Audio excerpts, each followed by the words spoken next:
Hi everyone, this is Neil Malik from Knack Training, bringing you Everyday Office video number 3. We're going to be talking about SUMIF and SUMIFS today.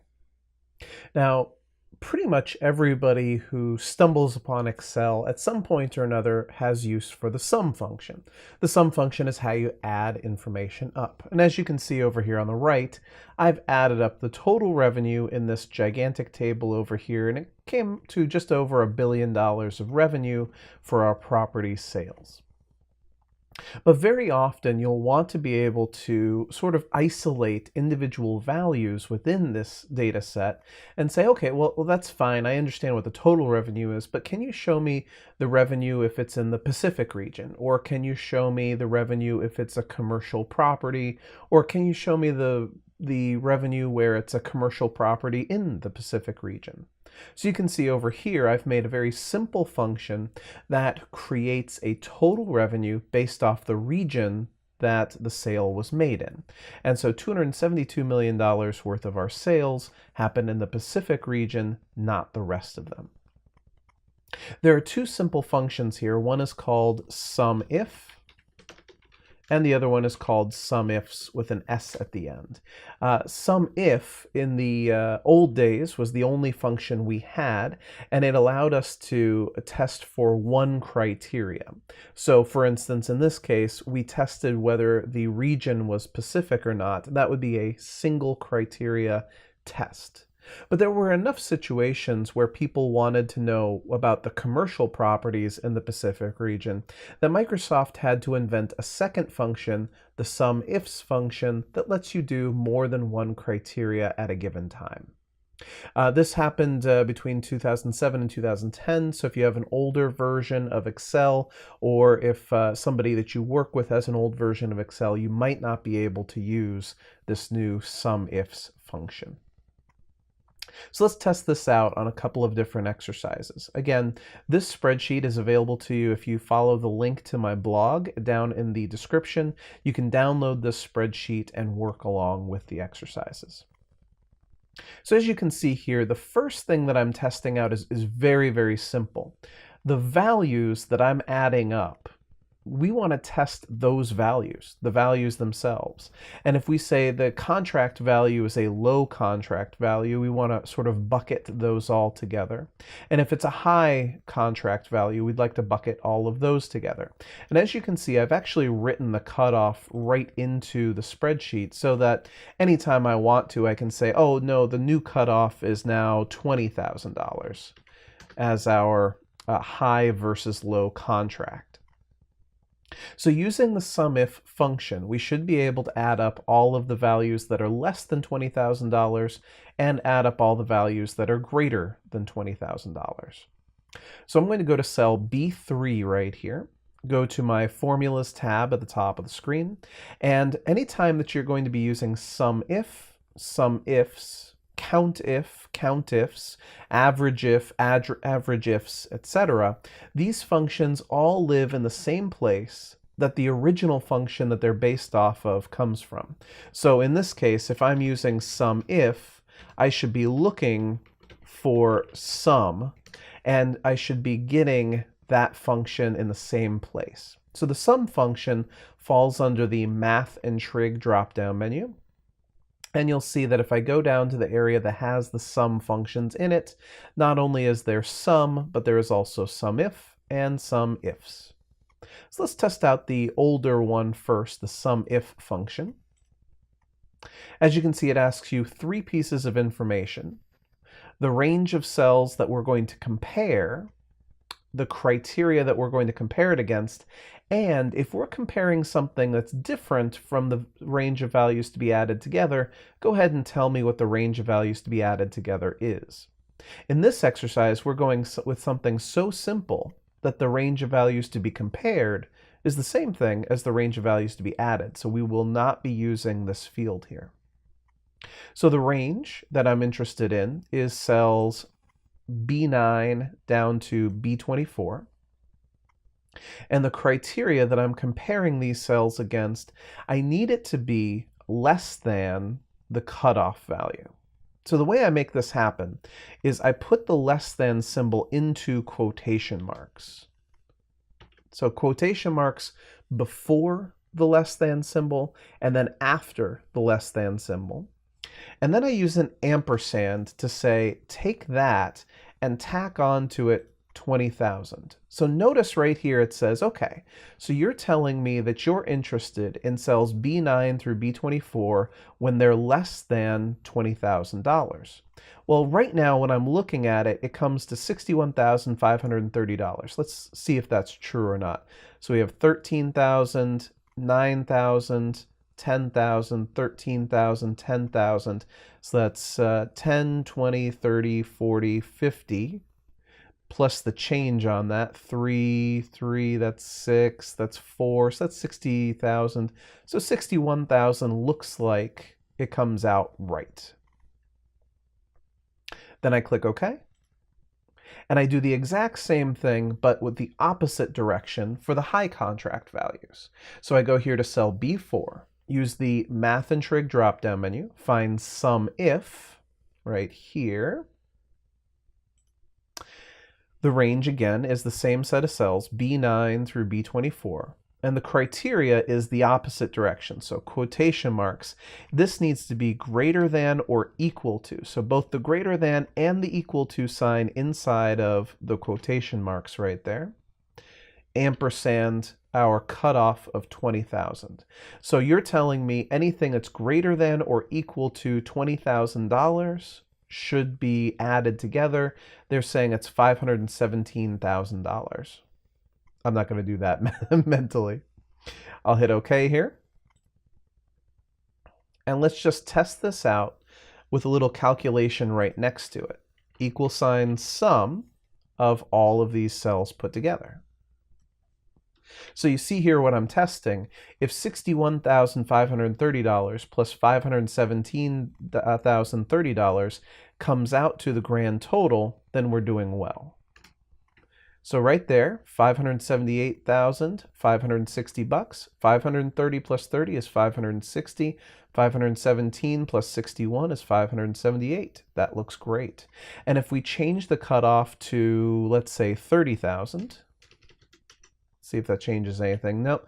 Let's say if we change the cutoff to $45,000, there it is. We can see that the low contract value totals go up, the high contract values go down, but in total it comes out the same. Let's test this out with the newer function, the SUMIFS function. So here on my SUMIFS category criteria tab, you can see that I've got my commercial properties, my miscellaneous, single family home, etc. What city they're in, what state they're in, what country they're in, and what region they're in. Now this is way too much detail. So maybe I want one or maybe two levels of detail. Maybe I want to know commercial versus residential, or maybe I want to know commercial and then the subtype within commercial, or maybe I want to know USA versus Canada, or maybe I want to know USA versus Canada and the regions within those. Let's go ahead and make a new list over here to the side to make a little table of the things I'm interested in.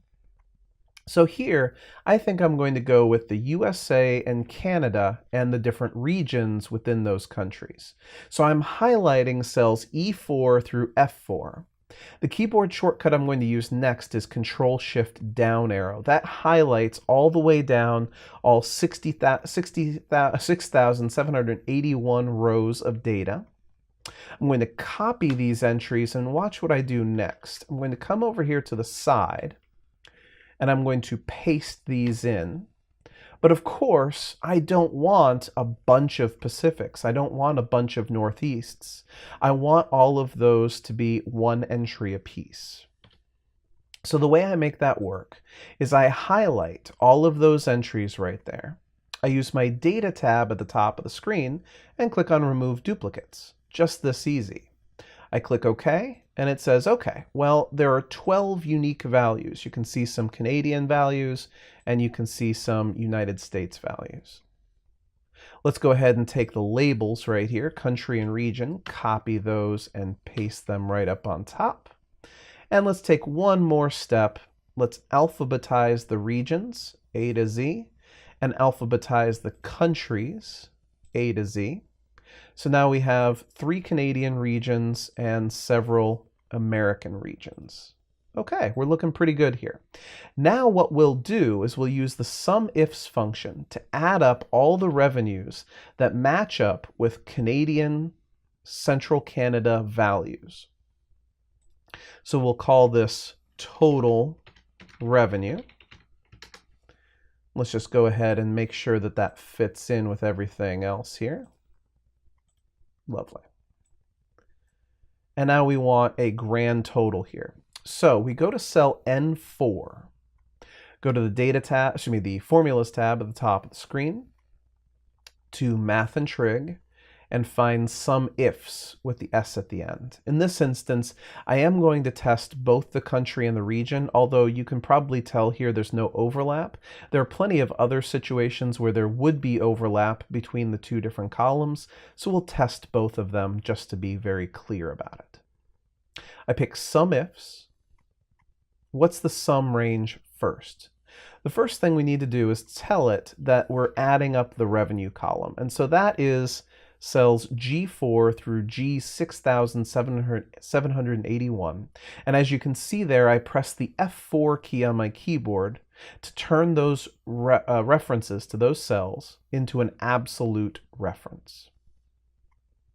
So SUMIFS is different from SUMIF in that it tells you right off the bat, okay, if you're going to test a bunch of different criteria, we should start off by telling me what to add first, and then you can tell me as many criteria as you want after that.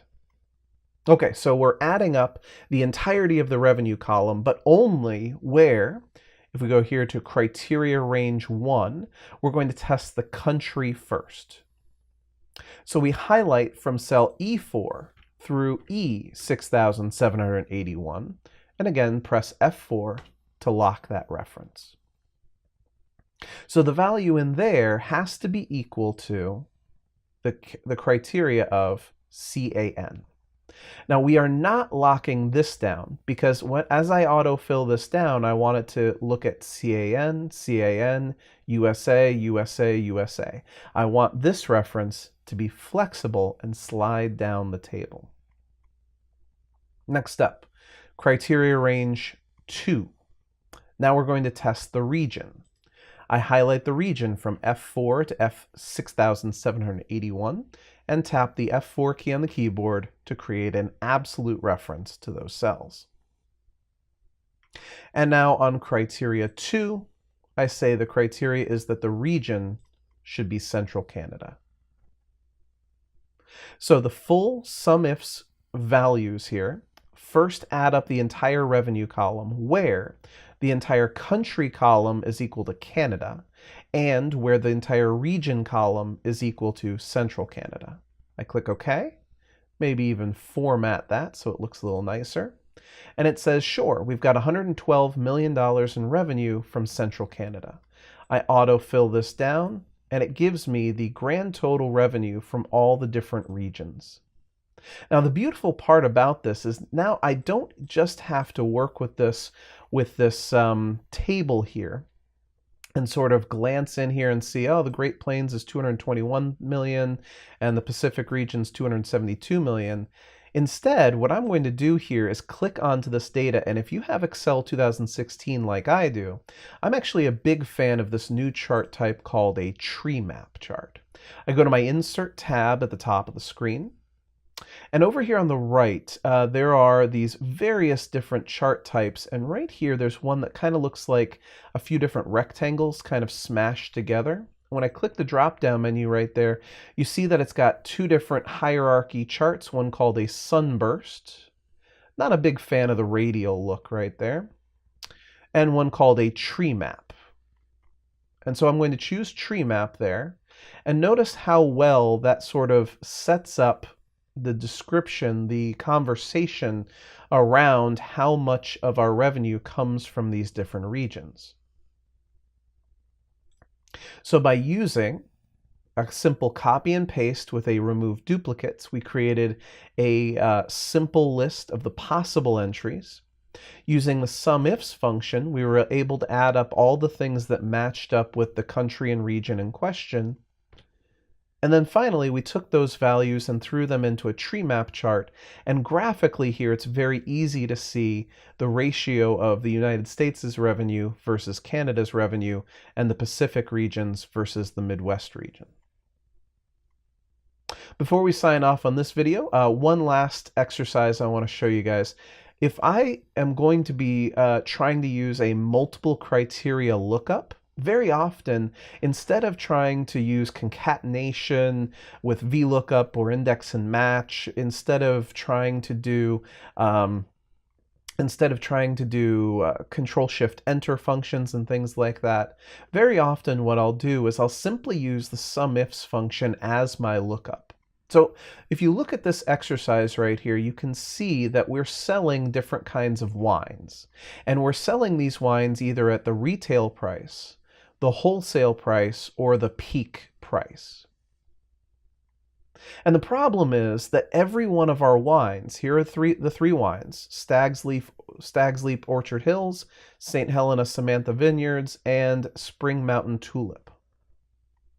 And these repeat 3 times. Stag's Leap Orchard Hills, St. Helena Samantha Vineyards, Spring Mountain Tulip, and the same here, because each one of them has a wholesale price, each one of them has a retail price, and each one of them has a peak price. So if I want to pull in the price of these wines, I can't just look up wholesale, because there are 3 different wholesale prices.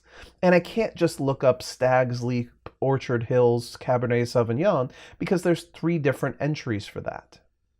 I have to combine the 2 criteria together to find my unique match. And this is exactly where I use SUMIFS, because what I can do is I can say add up all of the retail prices for Stag's Leap Orchard Hills Cabernet Sauvignon, and because there's only one of them, it'll just pull back that price. Super easy to do. Watch how easy this is. I go here to cell D4, go to my Formulas tab at the top of the screen, use the Math and Trig drop-down menu and pick SUMIFS again.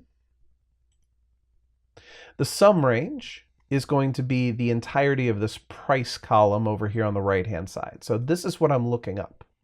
Remember, tap the F4 key on the keyboard to lock that down. And now, what's my first set of criteria? Well, if you look on this side of the table over here for the product name, again, use the F4 key to lock those down. We want to find it where the product name matches up with the product name that's over here on the left in cell A4. Don't lock this one, because as we autofill this down, we're going to judge each one of these. But of course, the problem here is I don't want to add up $49.99, $56.99, and $61.99. I want these to be a single entry that comes back. So the second part is that the criteria range 2 needs to be that the sale type right here in the H column, remember, tap the F4 key on the keyboard to lock that down, is a match with, right there, criteria 2, which is retail. And you see how easy this is? Now, Stag's Leap Orchard Hills Cabernet Sauvignon at a retail price is $56.99. Click OK. Autofill that down, and you can see each one of these is the unique entry from this table on the right, because the combination of the product and the sale type gives you a unique value, even though you're using a sum function. So SUMIFS can be used to roll values up. It can also be used as a lookup. It can be used against the values that are being added together, or it can be used against the categories that you're looking for things in. What's going to be your favorite way of using SUMIFS when you're actually using this in your own spreadsheets? Hope everybody learned something. If you did, make sure to like and subscribe. There's going to be a ton more videos just like this one. Have a wonderful day.